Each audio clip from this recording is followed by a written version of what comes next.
ಹೊಳೆನರಸೀಪುರ ಪಟ್ಟಣದ ಪುರಸಭಾ ಮುಂಭಾಗದಲ್ಲಿ ರಾಜ್ಯ ನಗರಾಭಿವೃದ್ಧಿ ಇಲಾಖೆಯ ಸ್ವಚ್ಛ ಭಾರತ್ ಮಿಷನ್ ರಾಜ್ಯ ಅಭಿಯಾನ ನಿರ್ದೇಶಕರ ಆದೇಶದಂತೆ ಪುರಸಭೆ ವತಿಯಿಂದ ಸ್ವಭಾವ ಸ್ವಚ್ಛತೆ ಸಂಸ್ಕಾರ ಸ್ವಚ್ಛತೆ ಎಂಬ ಅಭಿಯಾನದಡಿ ಆಯೋಜನೆ ಮಾಡಿದ್ದ ಜಾಥಾಕ್ಕೆ ಚಾಲನೆ ನೀಡಲಾಯಿತು.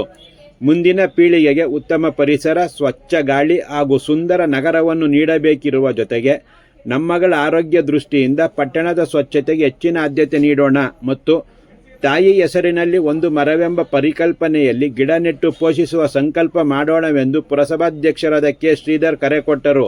ಜಾಥಾಕ್ಕೆ ಚಾಲನೆ ನೀಡಿ ಮಾತನಾಡಿದ ಅವರು, ನಮ್ಮ ದಿನನಿತ್ಯದ ಕಾರ್ಯ ಚಟುವಟಿಕೆಯಲ್ಲಿ ಸ್ವಚ್ಛತೆ ಹಾಗೂ ಪರಿಸರ ಸಂರಕ್ಷಣೆಗೆ ಹೆಚ್ಚಿನ ಆದ್ಯತೆ ಅಗತ್ಯವಾಗಿದೆ ಮತ್ತು ಪ್ಲಾಸ್ಟಿಕ್ ಬಳಕೆಯನ್ನು ಸಂಪೂರ್ಣ ತ್ಯಜಿಸಬೇಕಿದೆ ಎಂಬ ಸಂಕಲ್ಪ ಅಗತ್ಯವಾಗಿದೆ ಎಂದರು. ಪುರಸಭಾಧಿಕಾರಿ ರಮೇಶ್ ಮಾತನಾಡಿ, ಮಹಾತ್ಮ ಗಾಂಧಿ ವೃತ್ತದಲ್ಲಿ ಮಾನವ ಸರಪಳಿ ನಿರ್ಮಿಸಿ ಪರಿಸರ ಸಂರಕ್ಷಣೆ ಕುರಿತು ಹೆಚ್ಚಿನ ಅರಿವು, ಪರಿಸರ ಹಾಗೂ ಸ್ವಚ್ಛತೆಗೆ ಆದ್ಯತೆ ನೀಡುತ್ತೇವೆ ಎಂದು ಪ್ರಮಾಣ ಸ್ವೀಕರಿಸುತ್ತೇವೆ. ಡಾಕ್ಟರ್ ಅಂಬೇಡ್ಕರ್ ವೃತ್ತ, ಹಾಸನ ಮೈಸೂರು ರಸ್ತೆ ಮುಖಾಂತರ ಗ್ರಾಮಾಂತರ ಪೊಲೀಸ್ ಠಾಣೆ ಹಾಗೂ ಕ್ಷೇತ್ರ ಶಿಕ್ಷಣಾಧಿಕಾರಿ ಕಚೇರಿ ಸಮೀಪ ಉದ್ಯಾನವನದ ತನಕ ಜಾಥಾ ನಡೆಸುತ್ತೇವೆ. ಉದ್ಯಾನವನದಲ್ಲಿ ತಾಯಿ ಹೆಸರಿನಲ್ಲಿ ಒಂದು ಮರವೆಂಬ ಪರಿಕಲ್ಪನೆಯಲ್ಲಿ ನಾವುಗಳು ಗಿಡಗಳನ್ನು ನೆಟ್ಟು ಪೋಷಿಸುವ ಸಂಕಲ್ಪ ಮಾಡುತ್ತೇವೆ ಎಂದು ಕಾರ್ಯಕ್ರಮದ ಕುರಿತು ಮಾಹಿತಿ ನೀಡಿದರು.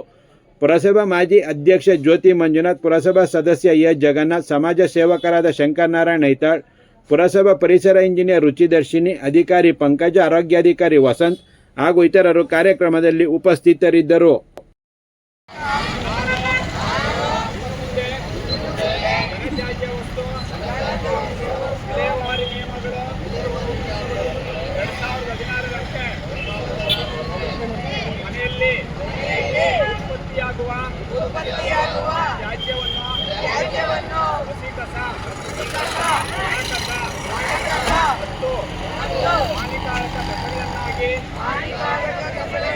ಪ್ರತ್ಯೇಕವಾಗಿ ವಿಂಗಡಿಸಿ ತಪ್ಪದೇ ಸ್ಥಳೀಯ ಸಂಸ್ಥೆಗಳ ಕಸ ಸಂಗ್ರಹ ವಾಹನಗಳಿಗೆ ನೀಡುತ್ತೇನೆ.